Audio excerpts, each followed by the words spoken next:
పేగుబంధం ఉంటుంది కాబట్టి ఒక తల్లి బిడ్డలని సహిస్తుంది.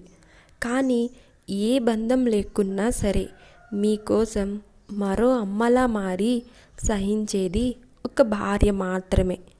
ఒక స్త్రీ భార్యగా భర్తను అర్థం చేసుకోవాలి, తల్లిగా పిల్లలను అర్థం చేసుకోవాలి, ఇక కూతురిగా తల్లిదండ్రులను అర్థం చేసుకోవాలి, కోడలిగా అత్తమామలను అర్థం చేసుకోవాలి.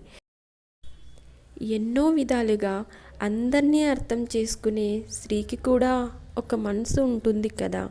తనని మాత్రం ఎవ్వరూ అర్థం చేసుకోరు. మనసు లేని మగాడు ఆడదాన్ని ఆటబొమ్మలానే చూస్తాడు. అదే మనసున్న ఒక మగవాడు ప్రాణమున్న దేవతలా చూస్తాడు. అలాంటి భర్త ప్రేమ దొరకడం కన్నా ఆ స్త్రీకి వేరే అదృష్టం ఏది ఉండదు. కానీ ఈ రోజుల్లో అలాంటి భర్త దొరికినా కూడా అమ్మాయిలు చాలామంది వేరే వాళ్ళని వెతుక్కుంటున్నారు. ఇది చాలా తప్పు. ఆ భగవంతుడు కూడా దీనిని క్షమించడు. ఒక్కసారి ఆలోచించండి.